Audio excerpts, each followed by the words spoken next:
نماز کے بغیر جو اپنی زندگی گزارتے ہیں ان کی زندگی میں سوائے ٹینشن اور دکھ کے ہو کیا سکتا ہے؟ خشوع کے ساتھ نماز کرنا سیکھو.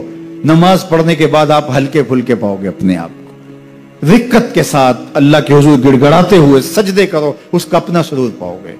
اللہ اکبر. لیکن ایک بندہ کہے کہ جناب میں نماز پڑھتا ہوں لیکن ایسی کیفیت تو پیدا نہیں ہوتی, تو شیطان اس کو کہتا ہے کیا فائدہ ایسی نماز پڑھنے کا؟ لوگ بھی کہتے ہیں فلاں بندے سے یہ جرم بھی سرزد ہوتا ہے, نماز بھی پڑھتا ہے, اس کی نماز کو مورد الزام بناتے ہیں.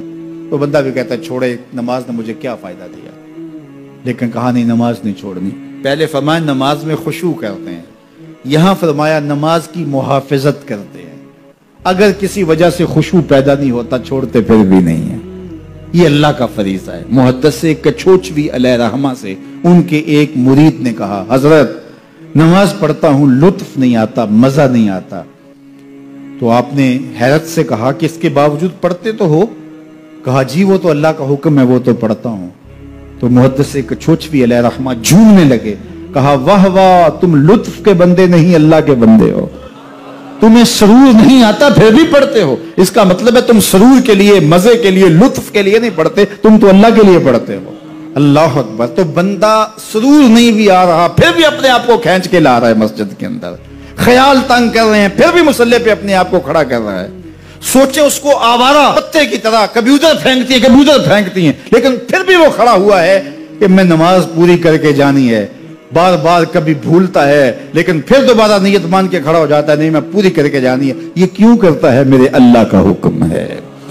تو خشوع کی وہ کیفیت نہ بھی ہو تو کہا محافظت پھر بھی کرتے ہیں. یہ خوش نصیب لوگ ہیں. اولئک هم الوارثون, یہ لوگ وارث ہیں. یہ لوگ جن میں یہ خوبی ہیں یہ وارث ہیں. کس چیز کے وارث ہیں؟ مال کے, دولت کے, کوٹھیوں کے, کاروں کے, محلات کے. کہا الذین یرثون الفردوس, یہ جنت الفردوس کے وارث. ہم فیہا خالدون, اس جنت سے وہ کبھی الگ بھی اس میں ہمیشہ رہیں گے. چونکہ موت کو بھی موت آ چکی, اب موت بھی نہیں, اب ہمیشہ رہیں گے. اللہ تعالیٰ فرمائے گا اَرَضِیتُم, جنتیوں کیا راضی ہو؟ اہل جنت کیا تم راضی ہو؟ تو وہ کہیں گے ہمیں کیا ہوا کہ ہم راضی نہ ہوں, ہمیں تو وہ ملا جس کا ہمیں تصور بھی نہیں تھا. ہمیں جنت مل گئی, محلات و قصور مل گئے. جو سب سے آخر میں جنت میں جائے گا, سب سے آخر میں, جس کو ہماری پنجابی میں پھاڑا کہتے ہیں, سب سے آخر میں, اس کو جنت میں کتنی جگہ ملے گی؟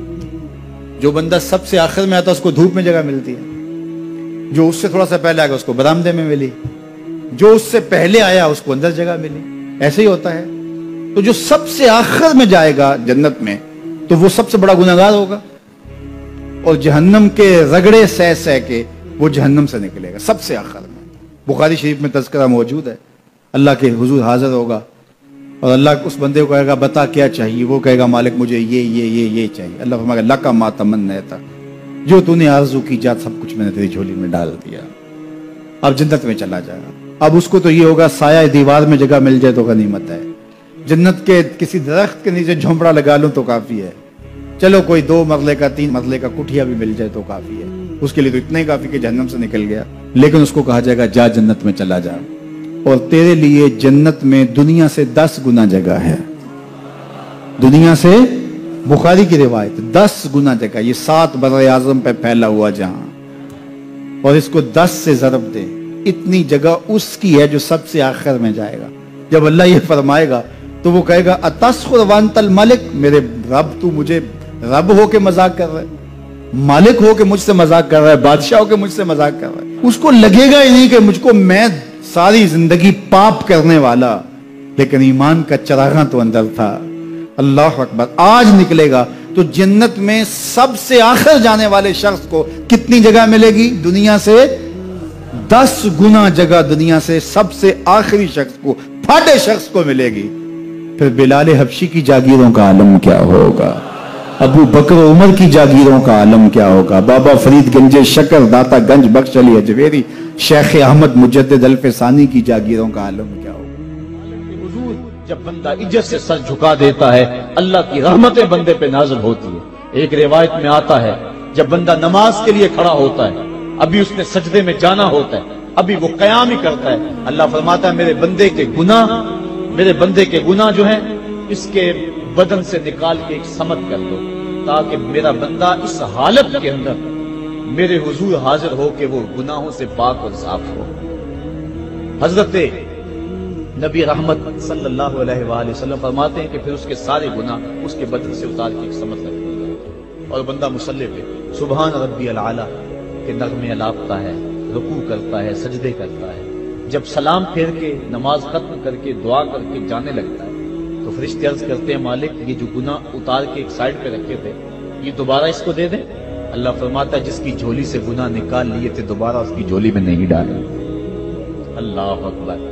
اور ایک روایت کے لفظ ہیں کہ جب بندہ نماز کے لیے کھڑا ہوتا ہے اس کے کندھوں کے اوپر سارے گناہ آ جاتے ہیں اور اس کے سر پہ اوپر گناہ آ جاتے ہیں، جب رکوع میں جاتا ہے تو کندھوں والے گناہ گر جاتے ہیں، اور جب بندہ سجدے میں سر رکھتا ہے تو اللہ تعالیٰ اس کے سارے گناہوں کو ختم کر دیتا ہے اور وہ بالکل پاک ہو جاتا ہے۔ حضرت سلیمان فارسی ایک دن ایک درخت کے نیچے کھڑے تھے، آپ نے درخت کی شاخ کو پکڑ کے جنبش دی، حرکت دی، موسم خزاں تھا، درخت کی شاخ کے سارے زرد پتے گر گئے۔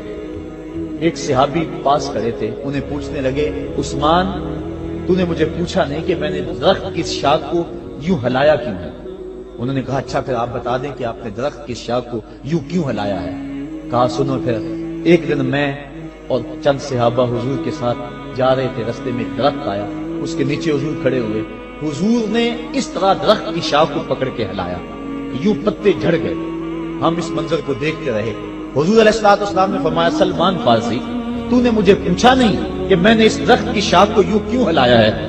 تو میں نے عرض کی حضور آپ بتا دیں کہ آپ نے کیوں ہلایا ہے؟ فرمایا سلمان جس طرح اس درخت کی شاخ کو ہلایا گیا اور سارے پتے جھڑ گئے، جب کوئی بندہ سجدے میں سر رکھتا ہے نماز پڑھتا ہے اس کے سارے گناہ دھل جاتے ہیں اور وہ پاک اور صاف ہو جاتا ہے۔ ایک دن فرمایا صحابہ اگر کوئی بندہ اس کے گھر کے سامنے سے نہر گزرتی اور وہ دن میں 5 مرتبہ اس نہر کے اندر غسل کرے تو بتاؤ اس کے بدن کے اوپر کوئی میل کچیل رہ جائے گا؟ عرض کی نہیں۔ فرمایا اس طرح جو 5 نمازیں پڑھتا ہے اس کے بدن کے اوپر گناہوں کا میل نہیں رہتا۔ فرمایا الصلاۃ معراج المومنین، نماز مومنوں کا معراج ہے۔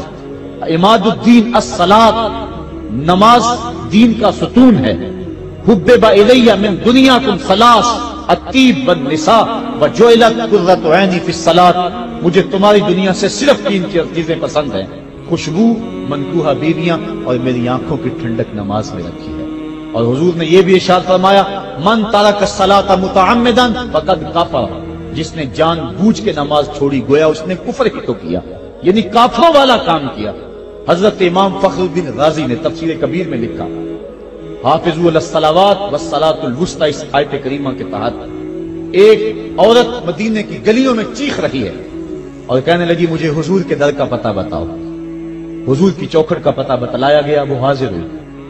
آقا کریم صلی اللہ علیہ وسلم کی خدمت میں عرض کی حضور میرا خامد سفر پہ گیا ہوا تھا اور میں نے اس کی عدم موجودگی کے اندر زنا کر لیا، حمل ٹھہر گیا اور جو بچہ پیدا ہوا میں نے مارے شرم کے اس بچے کو سرکے کے مرتبان میں ڈال دیا اور پھر اسی سرکے سے میں لوگوں کو فروخت کرتی رہی۔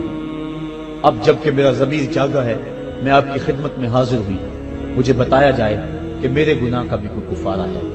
حضور نے ارشاد فرمایا جو تو نے زنا کیا ہے اس کی سزا رجم ہے کیونکہ تو شادی شدہ ہے، اور جو تو نے بچے کو قتل کیا ہے قتل کی سزا قتل ہے، اور جو تو نے سرکہ بیچا ہے فقد ارتکبت کبیرہ، تو نے کبیرہ گناہ کیا ہے، اس کی سزا تو قیامت کے دن پائے گی۔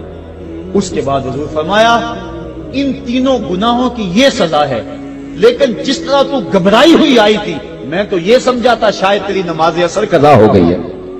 اب آپ اندازہ کریں کہ نماز کی اہمیت کیا ہے اور ہم اس بات میں کتنی سستی کرتے ہیں۔ کسی سے پوچھا جائے نا آؤ نماز پڑھنے چلے، وہ کہتے ہیں بس یار میرے کپڑے بھی پلید ہیں، کپڑے میرے پاک نہیں۔ تیرے کپڑے کیسے پاک رہ سکتے ہیں؟ تو اللہ کے حضور جھکنا نہیں جانتا، تیرے کپڑے بھی پلید ہیں، تیرا دل بھی پلید ہے، تو اس کے حضور جھک کے تو دیکھ، قلب بھی ستھرا کر دے گا، تیری روح کو بھی پاکی دے دے گا، تیرے قلب کو بھی طہارت بخش دے گا۔ تو اس کے حضور آ جھک، اس کے حضور سجدوں سے اللہ کے حضور خراج پیش کر اپنی محبتوں کا۔ جب بندہ سجدے میں سر رکھتا ہے اللہ فرشتوں میں فخر کرتا ہے، میرے بندے کو دیکھو نا، بالآخر میرے حضور ہی جھکا ہے نا، کتنے گناہ کیے اس نے، کتنے جرم کیے اس نے، لیکن بالآخر میرے حضور آیا اور اپنے گناہوں کی معافی مانگتا ہے۔ فرشتوں گواہ ہو جاؤ، میں نے اپنے اس بندے کی مغفرت فرما دی۔ تو اللہ کے حضور نماز پڑھنے والا، بلکہ ایک روایت مسند امام احمد بن حنبل میں موجود ہے، حضور فرمایا جب بندہ نماز کے ارادے کے لیے اٹھتا ہے اور وضو کرنے کے لیے، جب پانی کا پہلا قطرہ چلو پہ لیتا ہے، جو ہی اس کے بدن سے وضو کا پانی چھوتا ہے، اللہ اس کے گناہوں کو معاف فرما دیتا ہے۔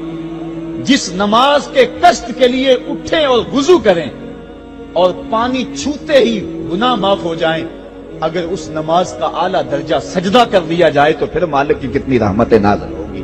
یہ کتنی بڑی دولت ہے، یہ کتنا بڑا سرمایہ ہے جس سے ہم لوگ محروم رہ جاتے ہیں۔ آؤ اللہ کی رحمتیں سجدے میں ڈھونڈے، سجدے میں پیشانی رکھ کے جب ہم اس کی رحمت کو مانگیں تو وہ مالک ہمارے اوپر رحمتیں نازل کرے گا۔ آج پوری دنیا کے اوپر مسلمانوں کے ساتھ جو حالات ہیں وہ کسی سے مخفی نہیں۔ کوئی کہتا ہے کہ معاشی طور پہ مسلمان کمزور ہیں، اس وجہ کو بھی میں تسلیم کرتا ہوں۔ مسلمان کے پاس آلات حرب و ضرب بھی موجود نہیں ہیں، اس وجہ کو بھی تسلیم کر لیا جائے۔ سیاسی طور پہ مسلمان کمزور ہیں، اس وجہ کو بھی تسلیم کر لیا جائے۔ یہ ساری وجہیں اپنی جگہ پہ، لیکن یہ بھی تو سنو، مسلمانوں کی تعداد اس وقت 1 ارب 40 کروڑ ہے۔ افرادی قوت اتنی کبھی بھی مسلمانوں کی نہیں ہوئی تھی۔ اس وقت مسلمانوں کے پاس ایٹمی طاقت موجود ہے، اتنی قوت عسکری کبھی بھی مسلمانوں کے پاس نہیں ہوئی تھی۔ 56 اسلامی ملک ہیں جن میں قیمتی معدنیات سے اور تیل کی دولت سے اور سونے کی قیمتی معدنیات سے یہ مسلمان مالا مال ہیں۔ کیا کچھ نہیں ہے جو مسلمانوں کے پاس نہ ہو، لیکن ایک دولت چھن گئی مسلمانوں کے پاس، وہ سجدے کی آبرو، وہ سجدے کی عزت، وہ پیشانی رکھ کے اس رب کو پکارنا جو سب سے اعلیٰ ہے، جو سب سے بالا ہے، جس نے موسیٰ کے فرعون کو نیل کی موجوں میں ڈبو دیا۔ کیا پوری امت مسلمہ 1 ارب 40 کروڑ انسان سجدے میں سر رکھ کے سبحان ربی الاعلیٰ کے نغمے آلات کے اپنے رب سے گزارش کریں اور اپنی امت کا رونا روئیں؟ کشمیر میں لٹتی ہوئی جوانیاں اور کل قدس کے اندر بہتا ہوا خون، شبرغان سے لے کر کابل و قندھار تک اور موصل سے لے کر تقریب تک مسلمان کے اوپر جو ظلم و تشدد ہو رہے ہیں، اپنے رب کے حضور اس کا دکھڑا سنائیں اور اپنے مالک کو کہیں میرے مالک ہم لٹ گئے، ہم کٹ گئے، ہم پٹ گئے۔ اسلحے بھی موجود، افرادی قوت بھی موجود، سیاسی طاقتیں بھی موجود، لیکن اس کے باوجود مسلمان دبتا چلا جا رہا ہے۔ اسی کشتی کو ہے خوف تلاطم صدحیف منہ موڑ دیے تھے جس نے بڑھتے ہوئے طوفانوں کے، جو 300 تو کر جرأت اور وہ طاقت اور وہ عظیمت کی داستانیں رقم کرتے ہیں کہ مالک تو بھی اس دن کو یوم فرقان کہہ کے پکارتا ہے۔ آج وہ امت بیچ منج دار کے اس امت کی کشتی ہچکولے کھا رہی ہے۔ ہماری فریاد، ہمارا استغاثہ تیرے سے ہے، میرے مالک ہمارا کھویا ہوا وقار بحال کر دے اور اس امت کو اس مرتبہ کمال تک پہنچا دے جس مرتبہ کمال تک یہ امت پہلے پہنچی تھی، اور ان کا کھویا ہوا وقار بحال کر دیا جائے۔ آج بھی ہم اگر سجدوں سے اپنے رب کو منا لیں اور وہ روٹھا ہوا رب آج بھی ہماری مدد کے لیے آ جائے تو پھر کوئی قوت، کوئی طاقت ہمیں نہیں لٹار سکتی۔ آئیے ہم سجدے سے اپنے مالک، اپنے خالق اور اپنے رازق کے حضور اپنی محبتوں اور اپنی الفتوں کا خراج پیش کریں۔